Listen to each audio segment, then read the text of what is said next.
Morning students, welcome to Hindi 9th class. I hope you are safe at your home. Students, last class में हिंदी व्याकरण में हमने पाठ 2 अनुस्वार किया था, जिससे मैंने आपको बताया था कि अंग को अनुस्वार कहते हैं और मैंने आपको बताया था कि ये स्वर के ऊपर बिंदी लगती है और इसका उच्चारण वर्ग के अंतिम वर्ण ड़ अण न के समान होता है।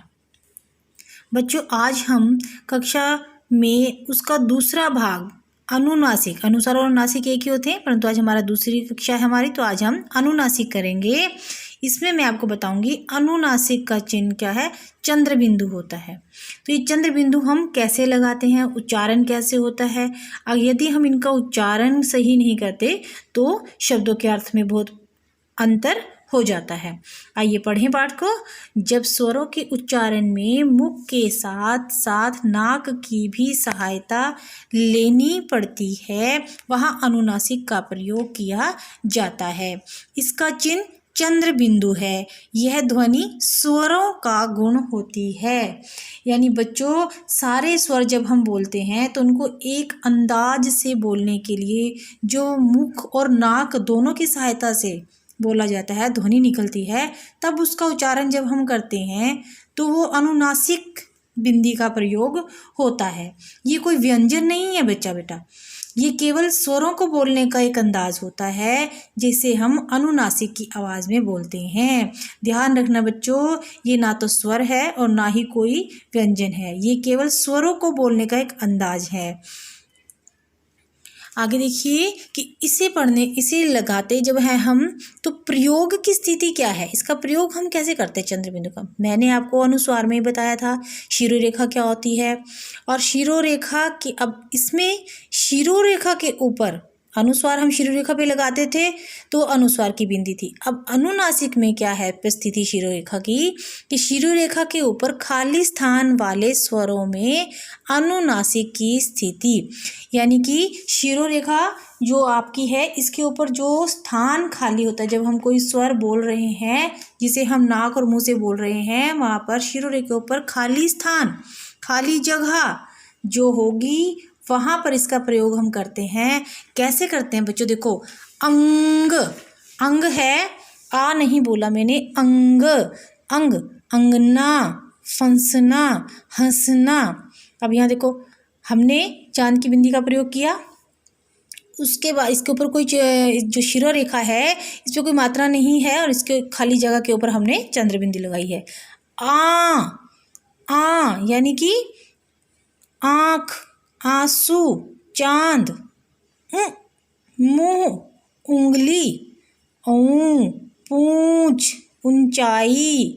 तो ये शिरोरेखा के ऊपर हमने इसको अनुनासिक का प्रयोग किया है। जिन स्वरों की मात्राएं शिरोरेखा के ऊपर लगती हैं उनके साथ चंद्र बिंदु नहीं लगता, केवल बिंदु लगता है। अब ये कैसे है, देखो बात को समझो, इसमें मैं क्या कह रही हूँ। शिरोरेखा के ऊपर जो मात्रा है, देखो बेटा, मैं के ऊपर एक ही मात्रा है ना, तो हम यहाँ पर चंद्र बिंदु यानी कि अनुनासिक का चिन्ह नहीं लगा सकते, क्योंकि यहाँ जगह ही नहीं है, जगह खाली नहीं है।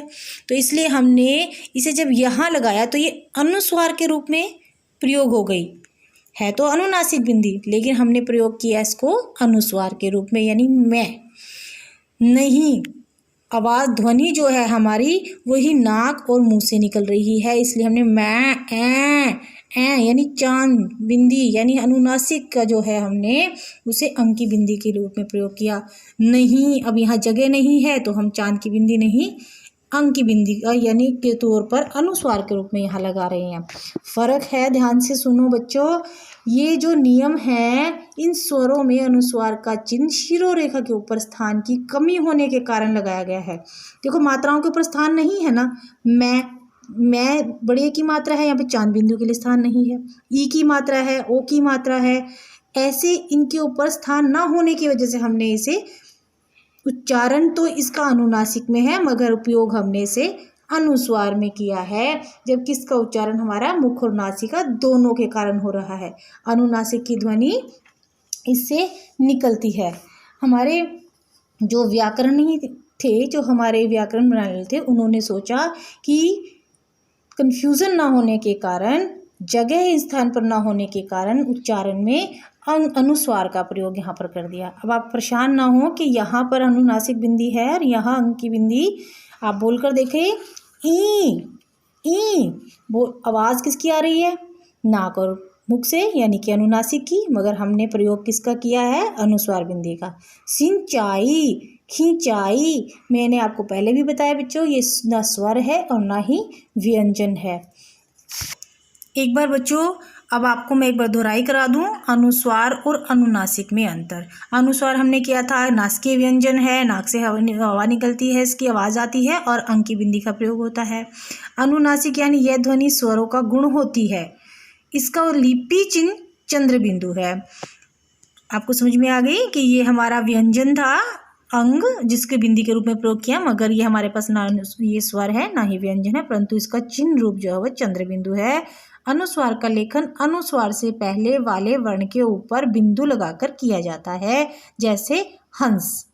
ठीक है जी, अनुस्वार बिंदी का प्रयोग करना हमने सीखा था कि कैसे लगाते हैं। अब अनुनासिक में अनुनासिक का चिन्ह उसी स्वर या उसकी मात्रा के ऊपर लगाया जाता है, जैसे हंस। अब इन दोनों में अंतर आपको क्लियर हुआ कि अनुस्वार में अंक की बिंदी, अनुनासिक में चंद्र बिंदु होती है, परंतु अनुनासिक को हम अनुस्वार के रूप में भी प्रयोग कर सकते हैं, क्योंकि इसका स्थान ऊपर मात्राओं में ना हो, वहाँ पर हम इसका प्रयोग कर सकते हैं। बेटा, ये आपका पाठ था अनुस्वार और अनुनासिक, आज ये पूरा हो गया है। इससे संबंधित प्रश्न उत्तर आपके असाइनमेंट में दिए जाएंगे, जो आपको कार्य पुस्तिका में लिखने हैं और याद करने हैं।